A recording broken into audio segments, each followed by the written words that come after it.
Shout out to everybody here. Thank you for jumping on into the Price Report. Every single Wednesday night, we bring you a personality from somewhere in cryptocurrency, from somewhere in the blockchain that has dedicated themselves to cryptocurrency. I consider this person a crypto lifer. This channel has been amazing. I've watched this person for a long time. He has a lot of insight and data, and he's taught me a lot about low cap gems and how to find those 50Xs, 20Xs, and more.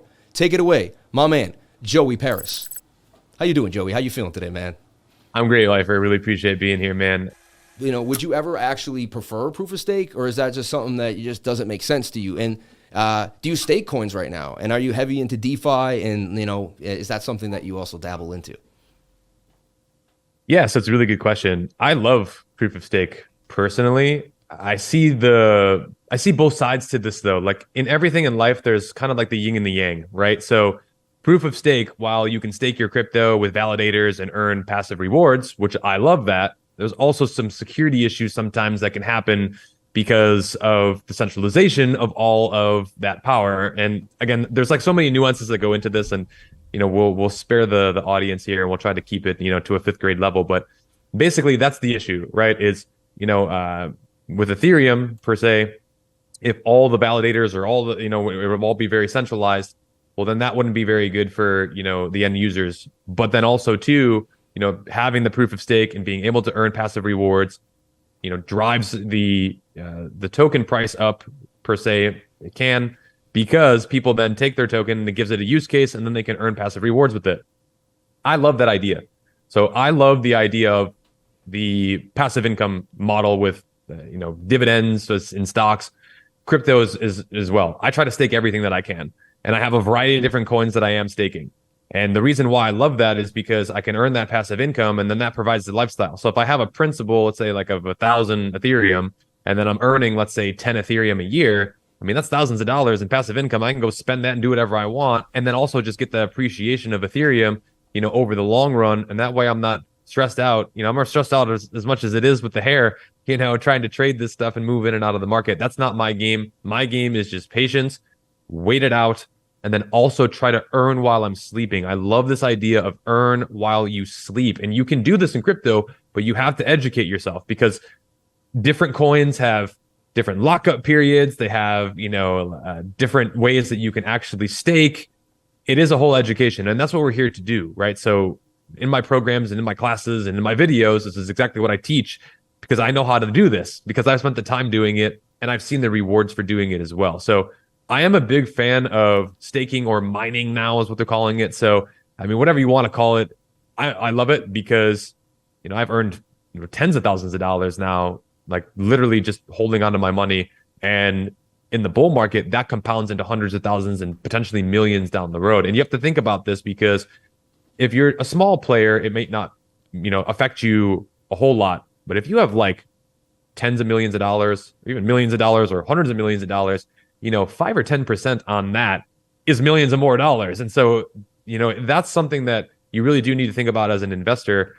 And ultimately what I'm describing is a strategy. You need a strategy for yourself. If you're a trader, be a trader. If you're a long-term holder and an investor, be a long-term holder and investor. Or if you want to do some of both, do some of both. I'd like to do some of both myself. So, you know, but yeah, that's kind of where I'm at with the staking. And it's a great question, and I appreciate you letting me share. And I have someone you've probably seen on the show before. I've been on her show as well. She's making headwaves. She was just on Fox News. She's taken over. You're going to see her everywhere soon. It's Miss Teen Crypto. Thank you so much for jumping on, Miss Teen Crypto. I really appreciate you for being here. We're seeing more and more Bitcoin wallets than ever. Something's brewing here. A lot of people are thinking 9K, 10K, 12K. Do you think, you know, and again, the charts are one thing, but what do you feel about Bitcoin? Banks collapsing, a lot going on. And with this Glassnode data, you know, what's your outlook going on into the summer? And, you know, are we going to have an amazing spring? Or, you know, what's your feel about the ecosystem of crypto as we move forward? I'm always extremely bullish. I've been bullish since I entered this space. I knew once I really had that light bulb moment when I was 16, I knew Bitcoin was going to be the future and crypto was going to be the future. exactly how Satoshi knew this was going to play out is exactly how it's playing out now. You look back to the Genesis block of Bitcoin. What was the message inscribed? It was the headline from the British newspaper, The Times, talking about Chancellor on the second bailout for banks. Satoshi knew and said, we need something for the next time where we don't have to go through this again. And we have money that belongs to us. That's exactly what we're seeing. You look at the charts all the time, Sam. As the signature bank news was coming out, Bitcoin was going up. Bitcoin's relentlessly going up and holding its value at 28K while banks are going down. You had bank stocks down 90+% in less than a month. Banks are more speculative than Bitcoin at this point. So Bitcoin's a safe haven for your money, not only from, maybe the investment standpoint, but also from the security standpoint of where if you keep your money in the bank, maybe you won't have access to that money tomorrow. Then you have to go and wait outside the bank for your cash. Then you pose a risk to yourself of keeping cash under your mattress in your home.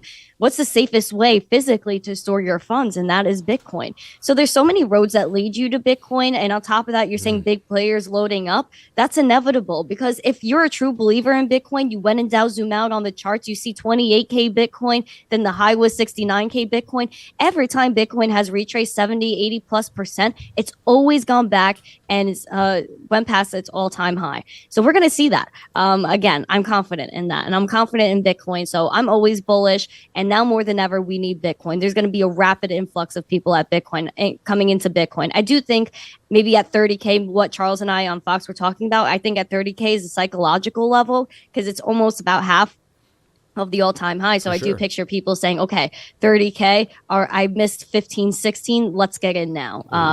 But again, I'm not predicting price. I'm just seeing like from an outside perspective, the macroeconomic scene of the world, Bitcoin is needed now more than ever.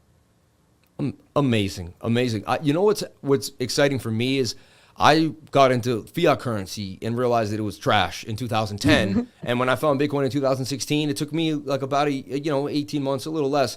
And I knew, I started buying it right into the summer of 2017 heavily, but I knew. And as I heard you talk, I remembered my youthfulness at that age. It's been 7 years almost now. And I remember like once I got it, I was like, this is it. And I'm like, she's there too. Like we came from different walks of life, different families, different places, and she found the same. And it was like, and when I heard you say it, I could feel like the energy that you felt. Like, you know what I mean? Like, it's like a tingling moment. It's like you get it. And you almost like see this light of shine. You're like, oh, like clarity. Yes. You're like, oh my God, I get it. Like you never second guess it again. Like once you cross the Bitcoin barrier, and I call it becoming a crypto lifer. Like once you become a crypto lifer, it's over. It's very rare, you know what I mean? And then what I like about it is too, a lot of these new innovative things that people speculate on, they speculate because of, their knowledge, their intuition, something they feel, or this is like a deeper vibe when I feel like people that fully cross over. It's a crossing over. Like, it's, some people try to call us a cult or something in crypto, but it's not. It's an all-encompassing, beautiful energy that frees you from the parasitic banking system, right? That gets you off of the chains. And even the banking system wants in. I want to bring up why I like to use AltTradey because it connects to multiple exchanges. I'm all about connecting to multiple exchanges using APIs to do such.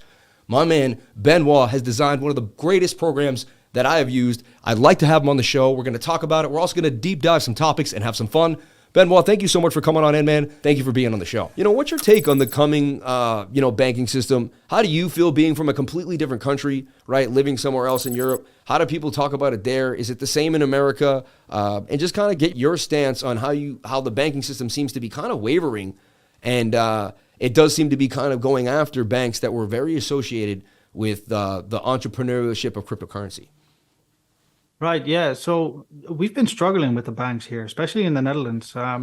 It's been quite difficult as a crypto company to get a bank account and to get credit cards and actually really run your business properly. It was pretty difficult, but for the last few years we've really seen that they can't go around crypto anymore. Like if they do that, then they will just push themselves out of business. It's here to stay. It's not going anywhere. They will try to bring it down, but they only make it stronger every single time.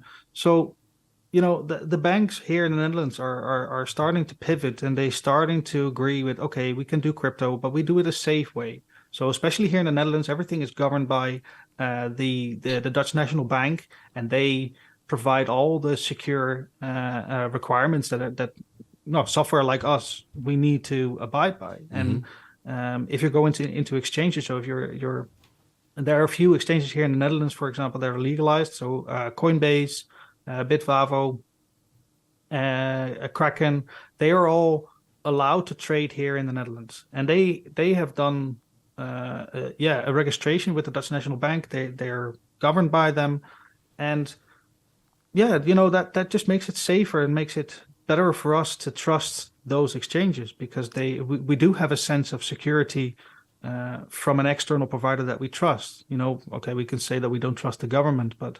at least they're already governing the bank. So you put your money in the bank. So if they control or if they check your cryptocurrency provider, then why not? That just makes it safer.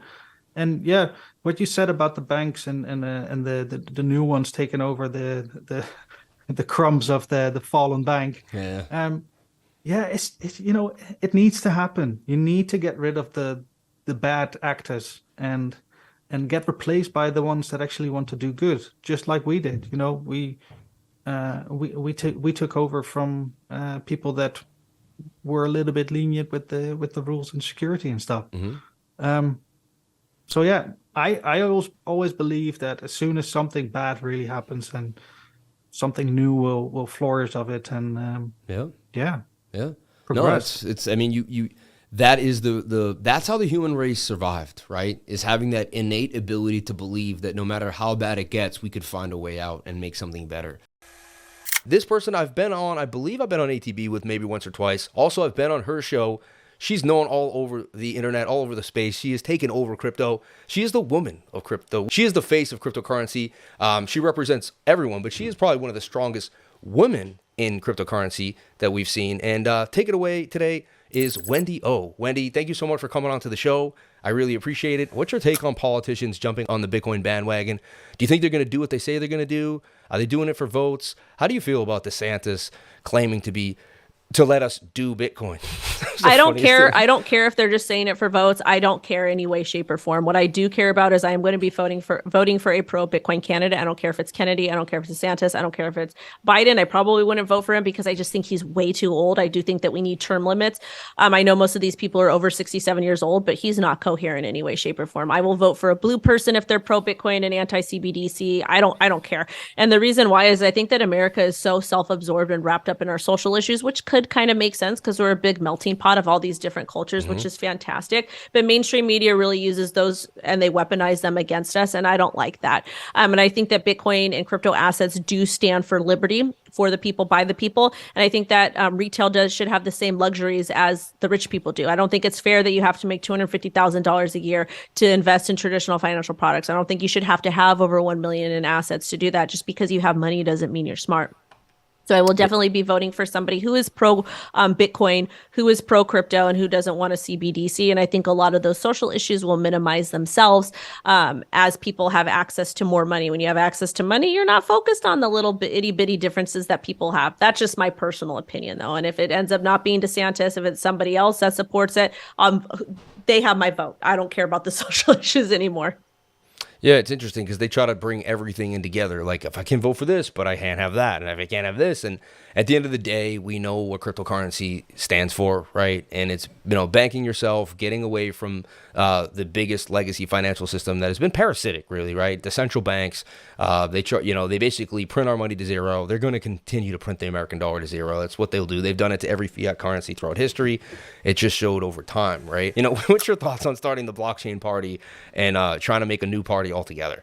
So most Americans are stupid. And I apologize to anybody. Actually, I don't apologize if you took offense to that, because we are. We're dumbed down in school. Our parents both. You have to be in a 2-parent household that's working. Sometimes they're single parents, which whatever it is, and we don't have a lot of time to focus on education. And especially if you look at the stuff that's being pushed through our schools. There's always going to be some sort of mainstream media. There's always going to be some type of censorship that happens. So having a third party or a fourth party, it's simply not going to work. I wish it would. I wish it was that simple. But there's always going to be overlords and there's always going to be powers that be. So it's like, with me personally, it's like you go for the person of the two lesser evils, because as these people become more and more powerful, They're going to be pushing a particular type of agenda. And let's face it, most Americans are too lazy to rise up and do what we initially did to get here in the first place. I would love to have another party that was pro Bitcoin and crypto, whatever. But I feel like there's going to be a lot more power for the people that are reaching out to their local communities, people like us that are making content, talking about this, helping to educate. A lot of the change does start at home. But again, Americans are just kind of too lazy to do so. We're jumping on in with this amazing guest right now, my man Jet. Take it away, Jet. I think most of the people out there may know what the next crypto gem is, but for those of you who don't, we produced a competitive reality show, kind of like a mix between Shark Tank, The Voice, America's Got Talent, all of this mixed together, but it's for crypto, and it's all crypto projects competing to be the next crypto gem. The judges are some of the very best people in crypto: Leah Halpern, Cryptos Are Us, George, Brian D. Evans. We have some epic guest stars, Ben Bitboy, and also Tom Dwan, the professional poker player. And it's going to be, it's incredible. It's almost edited. I've seen it, and I'm really happy with how it went. This is the first project that we incubated out of the Hourglass community, and there's a lot more coming. And yeah, I'm excited. We have so much going on right now. I'm in meetings basically back to back with so many people that want to work with us, so many partners, just so much going on. How did Ben come in with the Ben coin, and how did Wait Token and Ben coin begin to see a marriage here? And I can't say you might not be able to disclose everything, but what kind of alpha could you give? Because people are, biting at the bit with Ben coin, looking at what's happening, and that's kind of really a big wave recently since Pepe has calmed down. Yeah, absolutely. So I got to know Ben over time. First, I just ran into him at Decentral randomly, and I was just like, "Hey, man!" kind of like as a fan. I was like, "Hey, you should be in our TV show." And back then, we hadn't even really announced that much, but I gave him a little bit tease as to what was going on. It was still pretty early in pre-production. Mm-hmm. Then it turned out that he's friends with Brian D. Evans, who was one of our judges. So through Brian Evans, I kind of got to know him. He did an amazing guest starring role in our show. It's some of the best scenes. And I got to say, I really get along with Ben. I think he's a controversial character, but I really like him. I think what I like about him is that he's so real and transparent. Like and I think that's what makes it so engaging too. He just literally talks off the top of the head. So like we'll be doing a video conference and he'll be going off just what's on his head. He'll do a live stream and it's the same exact guy. It's the same thing. There's no, okay, now I'm going to put on the filter. And I think that's what's so interesting about him and why it's so fun to watch, and obviously he has strong opinions about everything. And I agree with a lot of what he says, not 100%, but I agree with him a lot. And I think that, what he's doing with Ben Token is really interesting. It's kind of similar to what we did with Hourglass, where Hourglass was someone else launched it, and then we took over the project, and we built a community around it. And he's doing the same thing. As you know, that Ben Coin was originally launched by Ben.eth, but now BitBoy Ben runs the project, and he runs a liquidity pool, and he's the social assets, the website have all been transferred to him in a deal. And I'm working, I can't tell you everything, but I'm working very, very closely with him every day on this, because I think that he sees some parallels and we see a lot of ways to collaborate. We're going to be doing media together.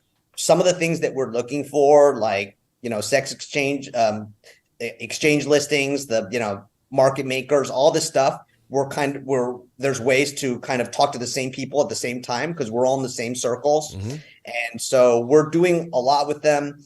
And I have, Ben Token, we have people here that are invested in it. And I think a lot of people don't really understand right now. They think that maybe this is something that he's just doing as a short-term publicity stunt. But I can tell you, I've talked to him for hours and hours, and he's dead serious about making this like one of his baby projects. And he has a whole roadmap planned as to making the Ben Token the token for advocacy and crypto adoption. And I think we're going to see, I think we're in the very, very early stages of Ben Token. And I'm really excited to be working with him. Well, the bigger you get and the more you say kind of how you feel, you're never going to make everybody completely happy. You know what I mean? I always pay homage to Ben. He when he started, the awesome show Around the Blockchain, I got kind of spotlighted as a great analyst, and that helped like spur my kind of like online career and got me on the map, and threw me on his day show too as well. So like I'll always pay honor to Ben, because I know where like he helped me get places I never thought possible. And because he didn't, he always shared the spotlight, and he actually, like he used to say, he's like, some people come on the show, it doesn't help me if I put someone on with 5,000 subscribers, but he's like, I did it for everyone. Like I did it for the entire community, to see the community grow. When he was doing his book tour here, I reached out. I said, hey man, because he wasn't able to stream, right? He was running around the country. I said, man, if you want to stream in Boston, you can always come to my house. And I just said it just kind of being, kind of funny, but being supportive, and next thing you know, it's like, I'll be there, and it's so funny. Like he showed up at my house, and it was like, it was like, I thought about my little travel through the crypto world. Like you start a channel with like 3 subscribers, and I remember making this video. I'm going to travel. I'm going to meet everyone. I'm going to go through the space. And now it's like a reality TV show that people are watching. And next thing you know, I see him in my house. I saw you in Miami, and it's, I believe, dreams do come true for people that push every single day and stay disciplined, right? It's not going to happen overnight. This person, I spent some time on Around the Blockchain. We were both contestants on the show. We had a good time. We bumped into each other in Las Vegas at CNFT, which is Cardano's NFT.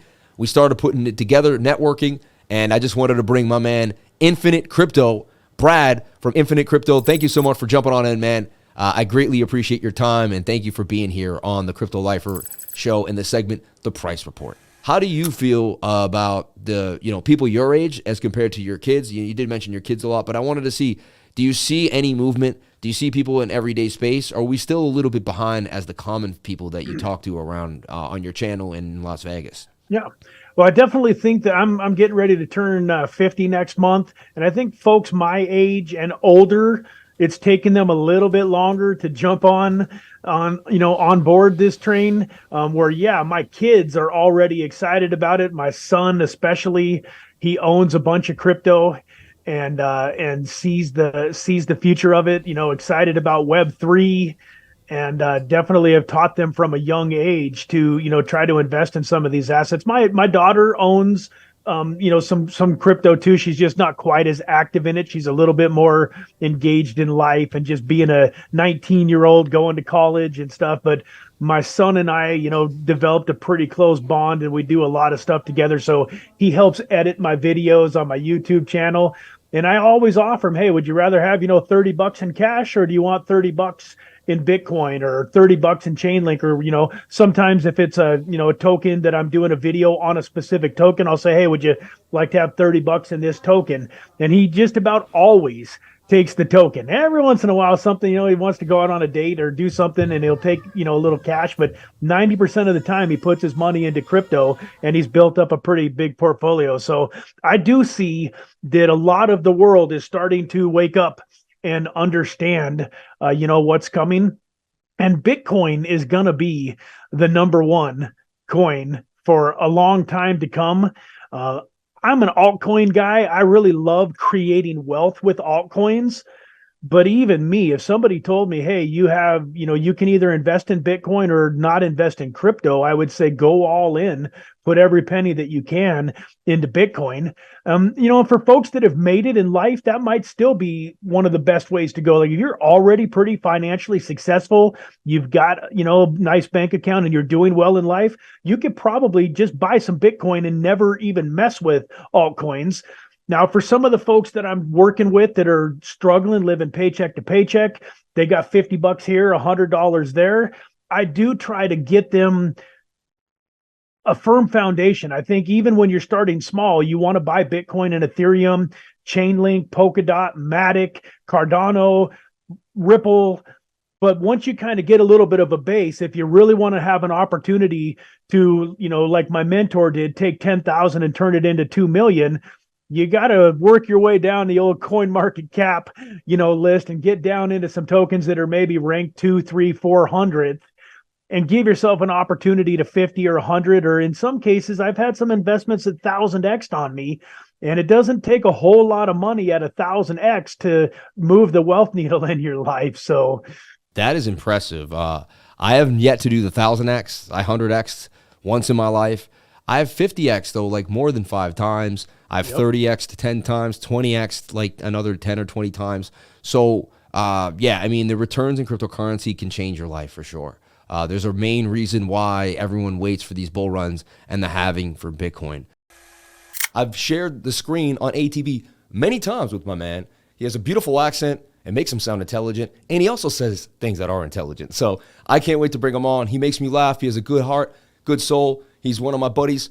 Here he is for Roseman. Thank you so much for jumping on into the price report today. I appreciate you coming and sharing the screen with me. What's your take on the halving of Bitcoin? You know, do you believe that scarcity? Because think about it. This is my one last thing I'll say is the next halving, right? We basically per block, we're making, what was it? 100, I think it's 12.5 Bitcoins a block or something, right? The next halving is 625. Then you're going to 3.12. And then you're looking at 1.75, you know, something even 1.65, something like that. So in the next 2 halvings, you're going to 10x the amount, you know, or negative 10x, right? It's going to go down by 10. And I believe that every time you approach a halving, it's going to get more emotional, and that game of musical chairs is going to get more and more intense. Yeah. You know? Yeah. Well, in one other thing, I spent an hour and 15 minutes yesterday on my TikTok live stream educating the masses around the importance of the Bitcoin halving. Okay, like you, Sam, I am a very, very keen follower of the Bitcoin halving. So March next year, 2024. And to be honest, this is the thing, right? It's taken me 2 bull cycles. I've been here for 2 bull cycles now, right? The first one, I paper handed it, watched it go up, watched it go down, didn't do much with it. The second one, I thought, you know what? I've studied the halving cycle. I'm going to apply it to the next one. And I had a slightly different view. What I was telling my viewers was the following. We've got 12 years of data, 3 halving cycles that have already passed us, right? From there, one thing is absolutely clear. When the halving kicks in, roughly 12 to 18 months later, you reach a top, okay? Now, I'm not great at calling the top, but I know that the top is going to appear within that period of 6 months, month 12 to month 18. And so this is what I usually say, right? Because I would say there are those who really, you know, take trading seriously, like yourself. It's a day job, almost. You know, it's a day job, regardless, whichever you look at it, right? Yep. That's your bread and butter. And there are those who are, you know, lured into Bitcoin through the attraction of the X's, that generational wealth, which, you know, can be obtained. But again, they may not have the financial freedom to be able to watch charts on a regular basis. They may have to be doing a 9-to-5 job to put bread on the table, to have a roof over their heads. Like myself, right? I enjoy being in tech. I work 9 to 5, so I'm not fully 100% you know, headstrong into crypto, but I'm a strong believer of it. And really, what I'm getting at from there is, what I say to them is, here's my strategy. When someone says, "What's your strategy for the next bull cycle?" The next bull cycle top's going to be somewhere in 2025.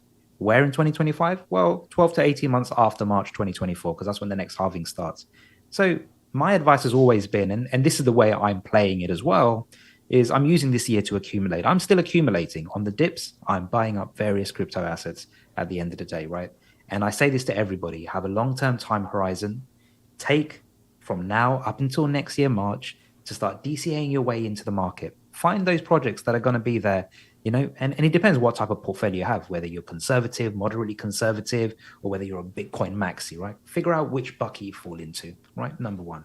And then once you've done that, bit by bit, start dabbling in. And, you know, it, again, not financial advice, but I certainly believe in it, that by the time we get round to March 2025 to September 2025, you're going to find the top there. And you know what you can do? You can sell 1/6 of your entire portfolio every month, and you will catch the top at some point there, and you'll be a happy chappy. Wait a year, wait for the correction phase, 80% to the downside, repeat the cycle again, rinse and repeat, if you want to play it safe. The people with a long-term goal, the people that are patient are going to win. And that's things, you know, we learned that in school, right? Like, wait your turn at the water fountain. You know what I mean? You cut someone, you had to go back to it's like 8-year-old things that we learned as kids. And there's some people that just still, with the emotions running high and the way the markets run, they just start being, I'd say, a little immature, right? And it has to be now. It has to be now. And honestly, the has to be now is how you lose most of your money, right? The person that can step away, the person that can make, and then you make far more logical decisions when you realize you're in for a lot longer period of time, you know? And I know patience is key, Sam. Patience is key, and you have to have it. If you don't have it, you're not made for this market. And that's where people start using leverage trading to quickly level up. I got to get that million this year. But in all honesty, what's a year or two? If you kind of look at the grand scheme of things, give it a couple of years. You know how the cycle works. You'll be on top. Just stack and forget about it. And watching the charts every day is bad for your health. That's the other thing. Because if you're in it for the long term, buy it, forget it, come back in 2025. Yeah, exactly. Zoom out, have a look at Bitcoin. Really zoom out and have a look at Bitcoin. And from my perspective, have a long-term mindset. If you have a long-term mindset, you'll be able to kill this market, in all honesty. That's my view. And that's kind of how I've played it over the years. And, take from that what you will. But again, thank you, Sam, for having me, and hope to come back on sometime soon.